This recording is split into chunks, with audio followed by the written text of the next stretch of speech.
Bueno, creo que no hay pregunta. Entonces, vamos a avanzar en lo que es ahora lo que es la HIPAA. La HIPAA es un poco más de la parte de información del paciente, información en salud. Entonces, conozcamos primero qué es HIPAA. ¿Verdad? ¿Qué es HIPAA? Esta es una abreviatura. Básicamente lo que dice, si lo leemos textualmente, dice Ley de Portabilidad y Responsabilidad del Seguro Médico. Entonces, es una ley que aplica al seguro médico y aplica a la seguridad de la información del paciente. Nace en 1996 y la firma como ley el presidente Bill Clinton. Entonces, desde entonces, la ley HIPAA se desarrolló para ayudar a asegurar la confidencialidad del récord médico. En ese entonces ya había computación, pero no tanto como ahora. Ahora uno depende mucho de la computadora, mucho de las nubes que graban información de los pacientes y todo eso. Y se utiliza más la tecnología para mover información de pacientes de un lado a otro. Entonces, la HIPAA ha puesto reglas de seguridad que limitan quién accede a la información de salud de los pacientes. Y esto hace la información de salud un poquito más difícil de ver si se logra controlar el acceso a ella. Entonces, vamos a ver que el propósito central de la HIPAA es proteger la privacidad y la seguridad de la información de salud personal de todos los pacientes, incluyendo la nuestra, porque nosotros somos pacientes también. Entonces, las reglas de privacidad es uno de los más, de lo que más se habla, de lo que más se discute, y de eso voy a iniciar yo ahora, de la ley de privacidad, para explicárselas un poco más a ustedes, ¿verdad? Entonces, esta ley de privacidad requiere que todas las entidades que proveen atención a los pacientes, ya sea de forma física o telehealth, que ahora hay mucha telemedicina, ellos observen las medidas de seguridad en la práctica médica y los pacientes tienen derechos de privacidad. Vamos a ver todo eso. Entonces, la regla de privacidad aplica a todos los individuos que les proteja su información de salud, ya sea de forma verbal, ¿verdad? Que se transmita por vía verbal, en un teléfono o una conversación frente a frente, que sea por escrito o que sea de forma electrónica a través de un fax, de un correo electrónico, todo eso aplica la ley de privacidad.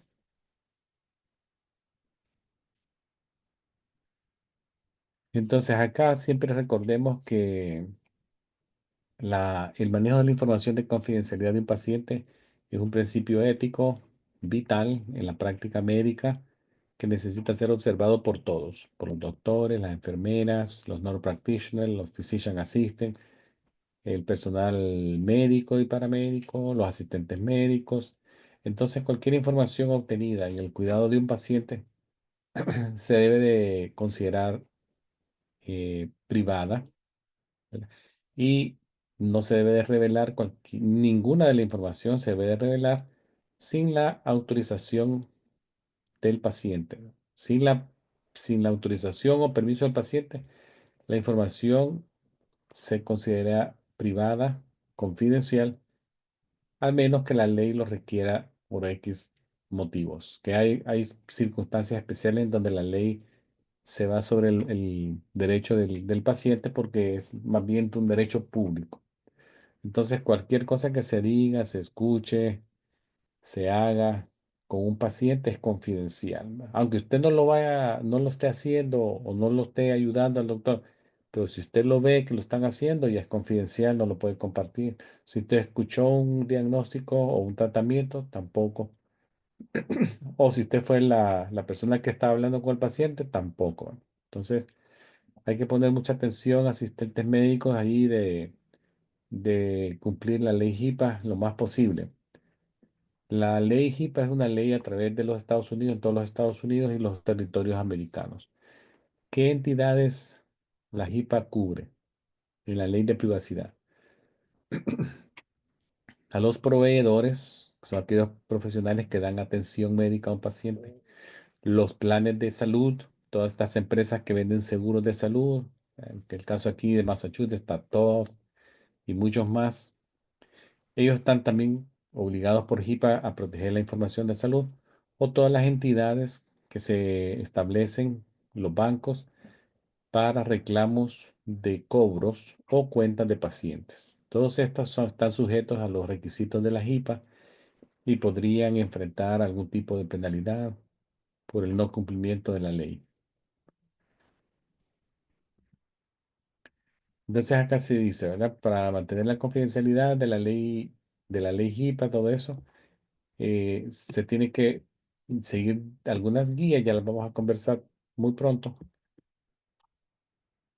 y toda la información que se discute en el paciente tiene que ser en lo que se basa la frase necesario a saber. Aquí también hay que poner mucho ojo, no hay que ser muy curioso con la información de los pacientes y aunque yo tenga acceso a una plataforma de récord médico electrónico, no ponerse en tentación de estar curioseando información de otros pacientes que no tienen nada que ver con ese día de consulta en la clínica, pero yo caigo en la cuenta de que quiero saber algo de alguien o quiero ver que le salió el resultado al papá de un amigo porque lo vi la semana anterior y vamos a ver qué le salió en el examen, en el MRI. No, ¿verdad? No hay que caer en la tentación de curiosear récord de personas, ya que todo queda una huella digital y se logra detectar quién entró a un programa, quién entró a un paciente, qué día, qué hora, si solo vio, si imprimió algo, todo eso se puede ver. Entonces, mejor no caigamos en ese riesgo de ser descubierto, sino que hay que saber lo necesario para el trabajo. Así es. Esa es la mejor recomendación que se le puede dar a alguien. Ahora, en cuanto a las medidas de seguridad de HIPAA, si el manejo requiere el uso de un dispositivo portátil, una laptop o una computadora que esté ya en la habitación físicamente, que yo tengo que entrar a ella y a través de una palabra clave, siempre que utilicemos palabras claves, passwords, hay que buscar una palabra difícil de detectar, ¿verdad? No, no sencilla. Utilicemos palabras claves difíciles de detectar y no se comparte con nadie nuestro passwords de acceso a la computadora. Entonces, esa es la mejor manera de protegernos y proteger nuestro equipo electrónico del cual nosotros dependemos para trabajar en el día a día y que nos da acceso a la información de los pacientes. Recuérdense que cada mañana que ustedes van a entrar a la computadora de la oficina, ahí están abriendo una puerta, le están quitando llave a una puerta que les da acceso tal vez a 500, 700 expedientes. Y multiplica eso por 10 de laboratorios radiológicos, químicos y todo eso. Es una gran responsabilidad que le cae a uno al hombro y hay que saberla afrontar todos los días, ¿no?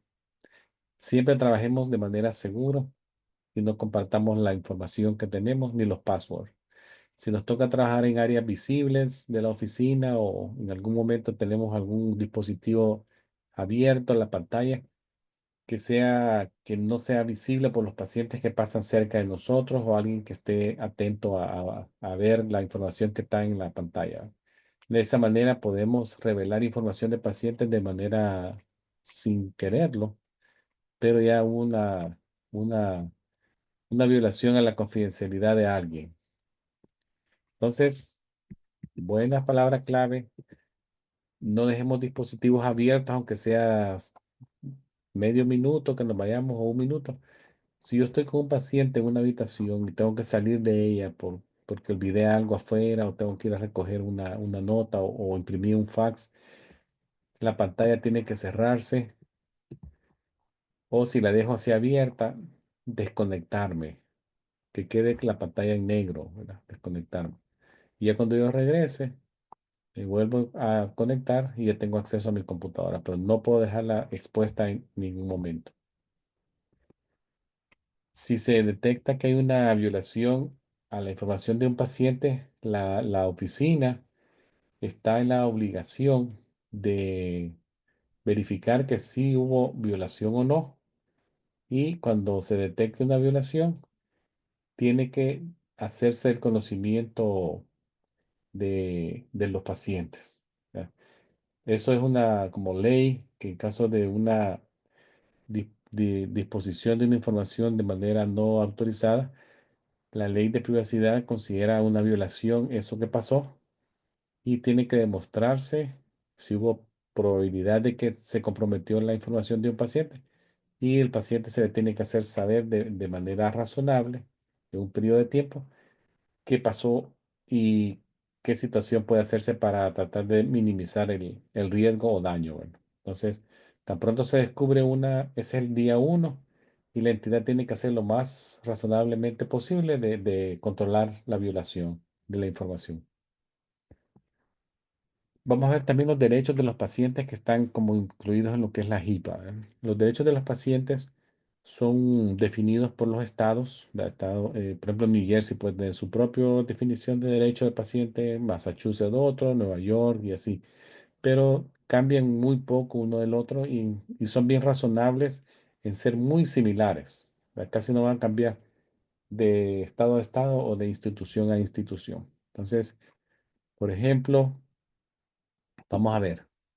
Estos derechos se tienen que hacer del conocimiento de los pacientes en algunas notas que se les dan en su primer día.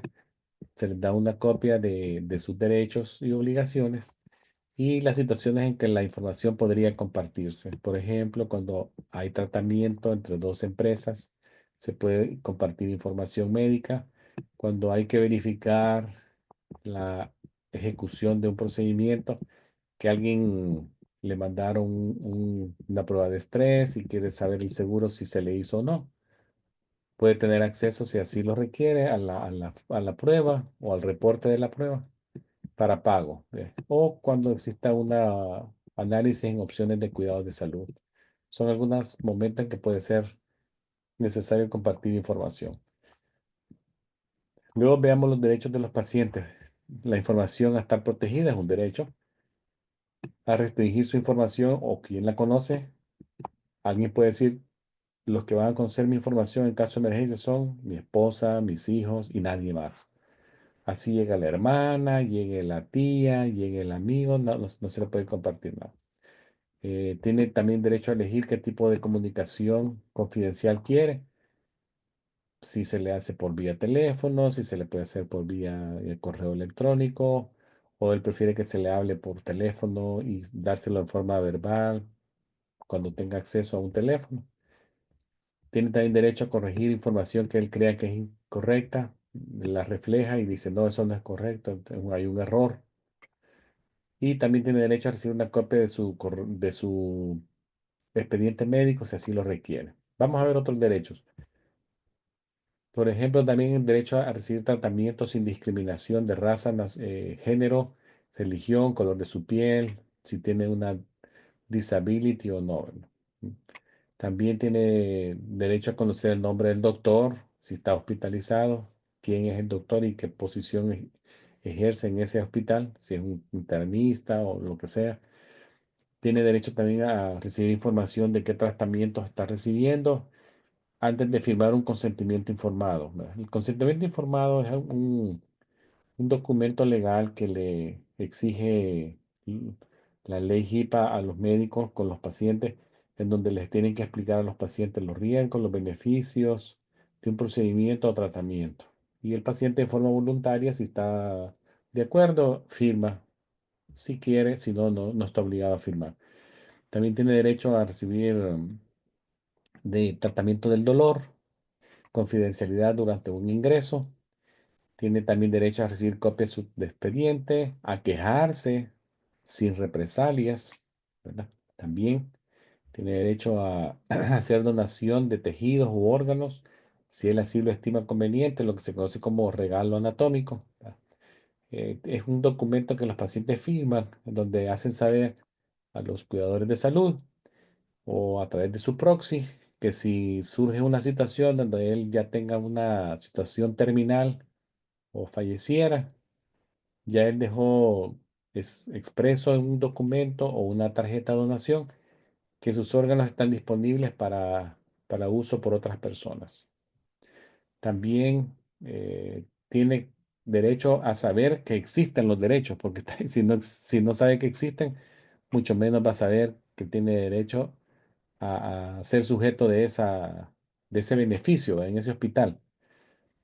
Cualquier enmendadura en el transcurso de un año en esos derechos, el paciente tiene que hacérsele saber que una enmendadura en el ejercicio de sus derechos en la práctica legal de esa oficina, y él tiene que firmar que se le hizo el conocimiento y cuáles fueron los cambios en cuanto a su protección de la información de salud que él tiene derecho como HIPAA, ¿verdad? Si hubiese, si no, él firma cada año. Algunos pacientes también tienen la facultad de poder firmar un documento cuando ellos de manera expresa dicen que en caso de una enfermedad terminal o un accidente, ¿quién puede hacer expreso uso de su derecho? Es lo que se conoce como un derecho en vida o testamento o un poder de abogado que el paciente deja a una persona. Vamos a ver lo que son los consentimientos informados que ustedes lo van a tener que documentar en el día a día si acaso les toca esa situación, ¿verdad? ¿Cómo obtener un consentimiento informado? Vamos a ver cuáles son. Existen tres tipos de consentimiento informado. El primero es el implícito, que es aquel que el paciente ejerce cuando dice que quiere ir a un hospital. El consentimiento expreso, que es cuando de forma verbal acepta algo. Cuando usted le dice, le voy a tomar la presión en su brazo izquierdo. Sí, expreso. El paciente hizo la cita para llegar con el doctor X. Un consentimiento implícito, él quiso llegar ahí, nadie lo obligó. Luego dice que expresa consentimiento verbal, que le hagan la toma de datos y la información que él va a otorgar. Y el más complejo de todos es el consentimiento informado. Ese consentimiento informado involucra que el paciente reciba y entienda información de procedimientos que se le van a hacer, riesgos, por qué, hay alguna alternativa. ¿Y qué pasa si digo no? El paciente también tiene que saber qué va a suceder si dice no, porque no solamente es decir no y me siento ahí y ya no me hacen nada. Bueno, le pueden decir, bueno, está bien, usted no quiere que se le haga una cirugía, pero hay una consecuencia que puede ser grave para su salud o hasta riesgo de vida, que se le puede perforar un intestino, se va a contaminar su abdomen de material intestinal, se le va a hacer una sepsis y todo eso. Entonces, todo eso es parte del consentimiento informado. No solo los beneficios, sino que qué pasa si hay no, negación. Eso sí, ya una vez el paciente con todo eso dice que no, tampoco lo podemos obligar, ¿verdad? Durante el consentimiento informado para una flebotomía, recuérdense que la flebotomía, la sacada de sangre, es un procedimiento invasivo y requiere una orden por visita. Cada vez que el paciente llegue por una flebotomía, tiene que firmar un consentimiento informado para ese evento de sacada de sangre o inyección. No es que firme para el año, sino que es por visita. Vale, yo le digo aquí una pregunta. ¿Qué pasaría si el asistente médico falla en obtener un consentimiento informado antes de hacer una flebotomía? Se le olvidó tomar el consentimiento y lo pincha. Battery, lo que se conoce como battery en inglés, que sería que el battery ya es el contacto físico de un paciente por parte de un asistente médico o un flebotomista. O sea, no solamente es el riesgo que lo va a tocar, sino que lo tocó y le realizó una sacada de sangre. Entonces el flebotomista no puede forzar una inyección o una sacada de sangre de un paciente sin su expreso derecho. Así sea necesario hacérselo, pero si él dice no, no, quedaría sujeto a que lo acusen de battery. Entonces aquí les muestro unas informaciones de salud que se llama PHI. ¿Qué es eso?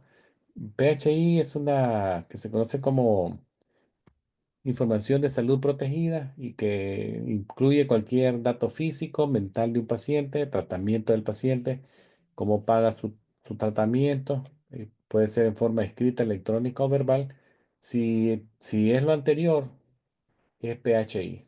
Ahí incluye también su dirección de casa, su teléfono privado, su número de fax si lo tiene, correos electrónicos, el seguro social del paciente, si hay alguna huellas digitales, hay fotos de su rostro completo, fotos parcial de su cuerpo que lo identifiquen, alguien que tenga un tatuaje o una lesión bien característica que lo identifica a él, ese es un PHI para ese paciente. El PHI puede ser como la vieja guardia, que sea como solamente PHI, pero también puede ser un PHI electrónico, ¿verdad? Que puede ser ya como un cobro electrónico, cualquier información transmitida por medio electrónico, ya sean fax, a través de una laptop, a través de una computadora de escritorio, es electrónico, PHI. Nuevamente aquí les digo que tengan cuidado con sus passwords, con sus claves, ¿verdad? Tener mucho cuidado también en lo que hablo en los pasillos, que pueden ser cosas sin querer, que nos escuchen, alguien nos escucha, por ejemplo, en los corredores, en los ascensores, van aquí dos personas hablando ah, es- con un expediente abierto, una señorita a menos de 3 pies oyendo todo, conversando de diagnósticos o tratamientos en los pasillos de un hospital. Entonces siempre es razonable pensar dónde estoy, quién me oye, quién me puede ver, todo eso. Entonces ser muy razonable en el manejo de la información privada de alguien, ¿verdad? Porque nadie quiere que de forma negligente, comparta información de él en un corredor. Entonces mucho ojo ahí. Y una última palabra de advertencia a todos por ejemplo, acá dice mucho ojo con la información no autorizada que se pueda oír. Aquí dice siempre, siempre hay que saber dónde uno está parado, con quién estoy hablando, qué información se me puede escuchar o ver en mi computadora o oírme a mí, qué puedo hacer para minimizar una situación sin querer y exponer la información de un paciente con otros. Entonces, ojo en eso, dónde estoy, qué hago, quién me puede ver y todo eso.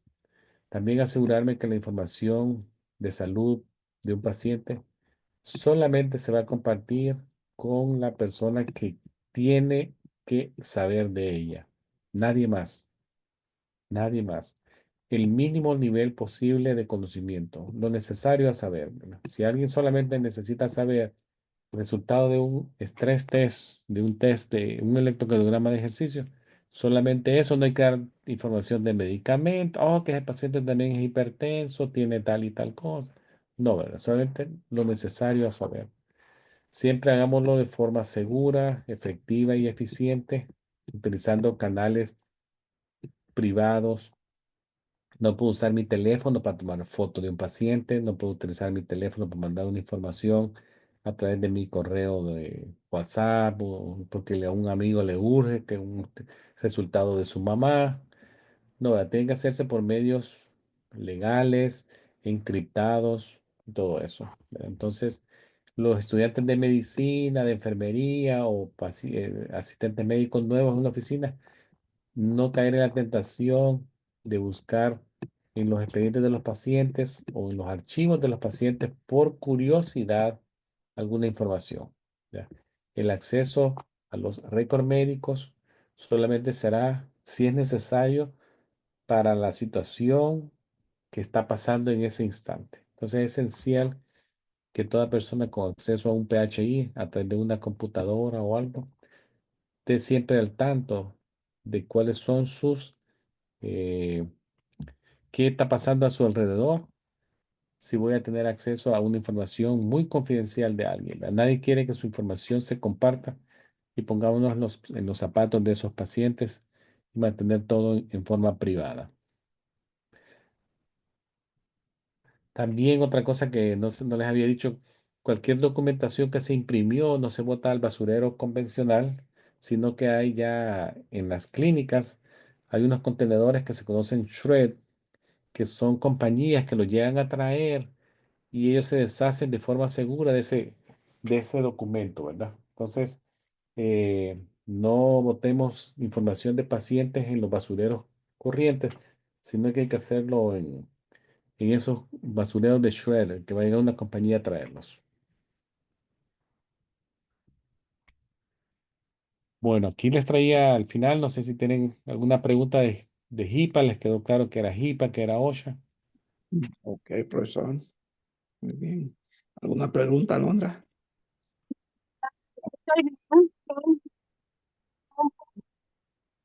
Oh, Pero se oye lejos.